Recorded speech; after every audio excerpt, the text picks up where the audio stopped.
Good afternoon, and welcome to another WDCB broadcast from the PianoForte studios in Chicago. I'm Leslie Karras, and in just a moment, I'll be joined by Alvin Waddles for some music and conversation. This broadcast is made possible through the cooperation of the PianoForte Foundation, a nonprofit whose mission is to preserve and promote piano culture. You can find information about live events online at pianofortefoundation.org. Pianist Alvin Waddles is in Chicago this weekend to perform in Too Hot to Handle, the Jazz Gospel Messiah, at Auditorium Theater. Drawing on jazz, gospel, and blues, Too Hot to Handle includes a choir, orchestra and jazz combo, and 3 soloists. The production is in its 11th year here in Chicago, but it has its roots in Alvin's hometown of Detroit, where it continues to be performed annually. Alvin Waddles has directed and performed in a variety of theatrical productions, including The Wiz, The Color Purple, and West Side Story. And he's worked with a wide range of musicians, including Aretha Franklin, Anita Baker, and Placido Domingo. Alvin also serves as director of music for Hope United Methodist Church in Southfield, Michigan, and he sings and composes music as well. And now let's turn things over to Alvin Waddles at the piano.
Alvin Waddles, pianist from Too Hot to Handle, live from PianoForte on WDCB at 1335 South Michigan Avenue in Chicago.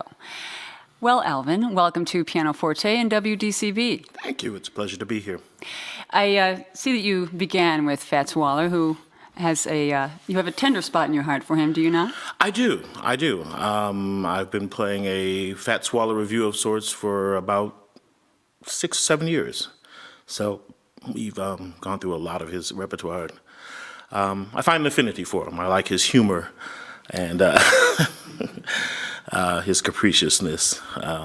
It suits my style. Well, tell us about Too Hot to Handle and how you introduce jazz and blues and gospel into a piece like that.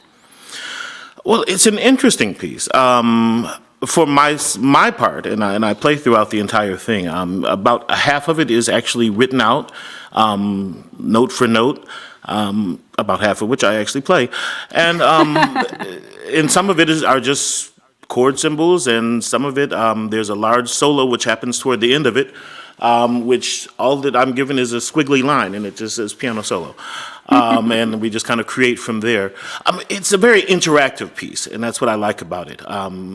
You find yourself interacting because there's a lot of solo work, and we try to do different things. So you feed off of what the soloists do, you feed off of what the other soloists, the saxophone players and on the bass players, and everyone, and what they do, and what the audience gives you back.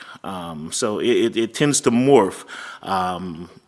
From performance to performance, even within the performance. Sometimes it tends to be a little more jazzier, sometimes a little bluesier, sometimes it's a straight gospel type of thing.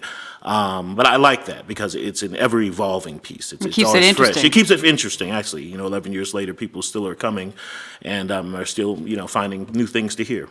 Well, let's talk about the people who are on the stage. So you have an orchestra, and you also have a jazz combo within the orchestra.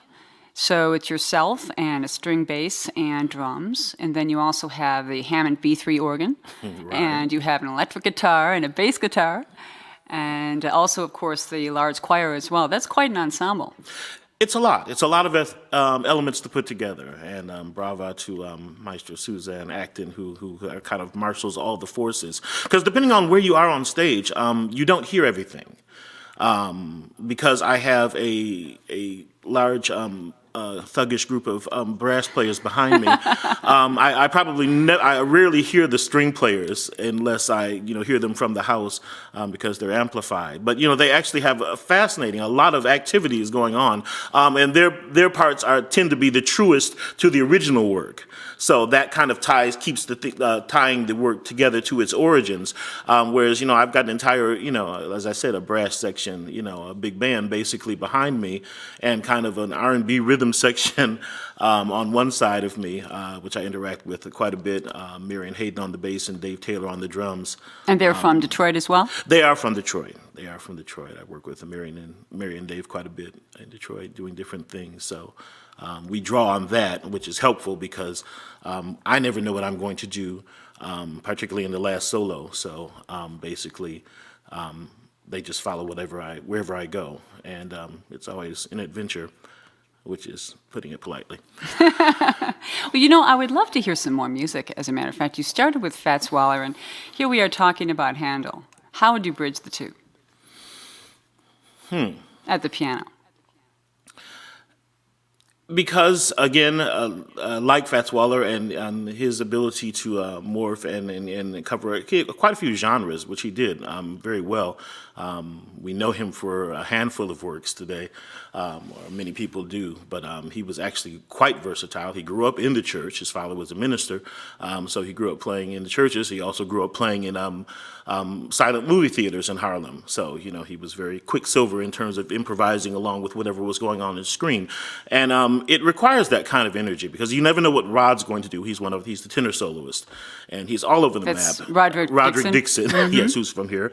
And you have to kind of follow him. You have to, because ultimately, most of what I do is support work. It's accompaniment.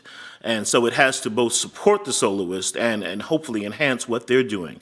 So, you take that kind of ability to think on your feet quickly that Fats Waller possessed, and you kind of work it into this framework of the piece, hopefully. If you're just joining us, we are talking with Alvin Waddles, who is performing in Too Hot to Handle this weekend at Auditorium Theater. And Alvin, I'd love to hear some more piano. What would you like to play for us? I'm going to play a piece called Till There Was You, which I actually just started playing recently. I've known it for a while because, interesting story, I was had a really quick little relationship with a young lady in college. Yes, continue. In college, and she dumped me, and immediately went to marry her old boyfriend. So I guess I helped them out. But she asked me to play for her wedding. Really? And this is quite a story. It was a good story. Yeah, and this is what I played, so it's kind of stuck with me. But I've just gotten around to having to be able to play it. So that's what we're going to do now. All right. Ladies and gentlemen, this is Alvin Waddles, and we are broadcasting live from PianoForte at 1335 South Michigan Avenue in Chicago. You're listening to WDCB 90.9 FM.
Alvin Waddles, pianist from Too Hot to Handle, being performed tomorrow and Sunday at Auditorium Theater, is live at PianoForte here on WDCB. Well, Alvin, obviously you have quite a command of technique, and you have a classical background, do you not? I do. That's actually where I started. I came to jazz very late. I'm still actually coming to jazz. It's kind of a learning experience. I actually went through classical, then to gospel, and then jazz. So you started taking classical piano lessons, and you went to summer camp, fine arts camp as well, and I did. I went to Interlochen, fine arts camp, and loved it so much that I ended up doing my last 2 years of high school there. We had a wonderful time. Got a lot of good training, a lot of good exposure in a lot of different areas of art, and went from there to the University of Michigan School of Music. And tell us about how you became involved with Too Hot to Handle in Detroit. Well, they were mounting this production, which I had never heard of, and Suzanne Acton called me, and She's the director? The director, yes, and she is also a music director at the Detroit Opera House, Michigan Opera Theater. And she called me and said, well, we're doing this piece called Too Hot to Handle. It's a take on Handel's Messiah, and we need a pianist. Our pianist, who was a prominent jazz artist in Detroit, he said, our pianist backed out for some reason, and can you do it? I said, well, sure. And she said, okay, well, the rehearsal is tonight. And it was lots of advance warning there. Yeah, lots of advance warning. And it was actually the orchestra rehearsal. It wasn't even just, it was like a full dress rehearsal. And you hadn't seen the score? I had not seen any of it. Oh my gosh. I literally you knew the Messiah, though? I knew the Messiah well. I literally sight read my way through the rehearsal, and we got to the solo, and I said, well, what do you want me to do? And she said, I don't know, just get us from this point to the Hallelujah chorus, which is in a different key. And so we made it through, and actually we did it for the very first time in a church. It was Little Rock Baptist Church, and to this day I don't know how we fit all of us up there, because the choir was about 80 strong, the orchestra again about 60 or 70 strong, and we all crowded into this church, and it was so good. We did it in the spring, as I recall. Was there room for the audience? Just barely. They were hanging from the rafters, literally. And it was so well received that we did it later that year in December for the first time at the Opera House. But it's an interesting piece. She gave me a bootleg. I shouldn't say that. She gave me a recording that she had come across from the original performance, because it originally was done out in New York with the Concordia Orchestra. It was a commission by Marin Alsop, who heads up the Baltimore Symphony now.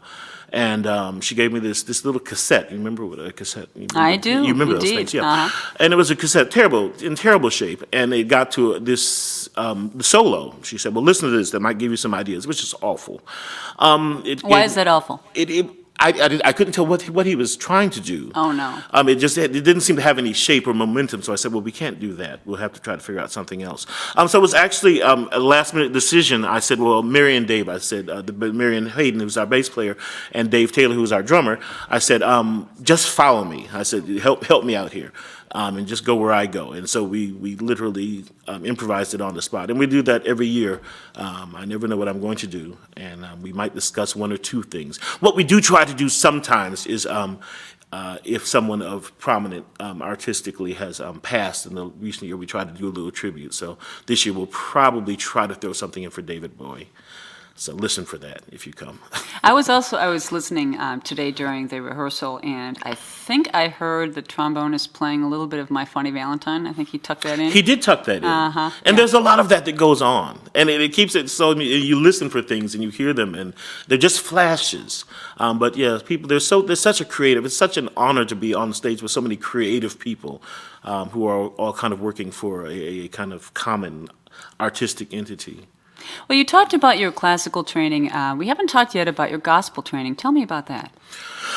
Well, again, gospel, I was kind of thrown into it just as I was with jazz. I was still at University of Michigan finishing up, and I I grew up in a church, an AME, African American Episcopal Church, and we really didn't do anything other than hymns and anthems. So we didn't do a lot of gospel in my church.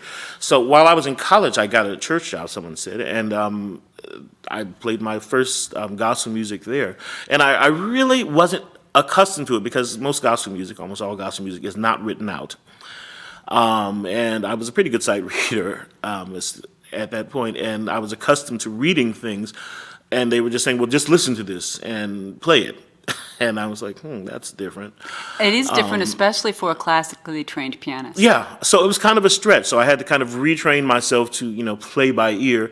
And also playing in churches is an exciting event because people are very prone to getting up and singing without introduction. And so you have to find keys which often are not existing on the keyboard and kind of shoehorn them into it. And they have their own particular arrangements of whatever they're singing. And so you just have to be there. And it's a very baptism by fire type of affair. But it lends itself to everything I do. Like I said, looking back over my life and my training, everything has kind of leads to a certain moment. And one of the reasons is I was able to fit as well as I can into Two Out the Handle is because all of these elements are present in it. Both the ability to read and play what's written, and also the ability the need to improvise and embellish on what's not written and feel what's in between the notes. So hopefully all of my experiences have inured to my benefit. Well, I'm so pleased that you've come to Chicago once again to perform with Too Hot to Handle, and I think we have time for one more piece this afternoon. And so what would you like to play as your final piece for us? We're going to go back to Fats Waller, actually, in a tune that he used to do in cutting competitions, which All right. It's a tune called Handful of Keys. Very good. Ladies and gentlemen, this is Alvin Waddles. We are broadcasting live from PianoForte, 1335 South Michigan Avenue in Chicago. You're listening to WDCB 90.9 FM.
You've been enjoying the music of Alvin Waddles in a live performance from PianoForte in Chicago.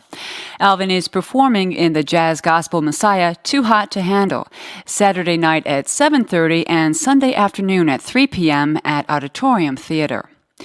This broadcast is made possible through the cooperation of the PianoForte Foundation, a nonprofit whose mission is to preserve and promote piano culture. Information on live events is available online at pianofortefoundation.org. Our thanks to Thomas Zoles, Victor Lejeune, and the entire crew here at the PianoForte studios for their help with today's broadcast. Thanks also to the folks back at WDCB for their production help, including Clarice Kavouris, Bill Tennant, and Paul Abella. And thanks again also to Alvin Waddles for sharing his music with us. I'm Leslie Karras. Thanks for listening. Let's send it back to the studio now to Bruce Oscar with more DCB Jazz.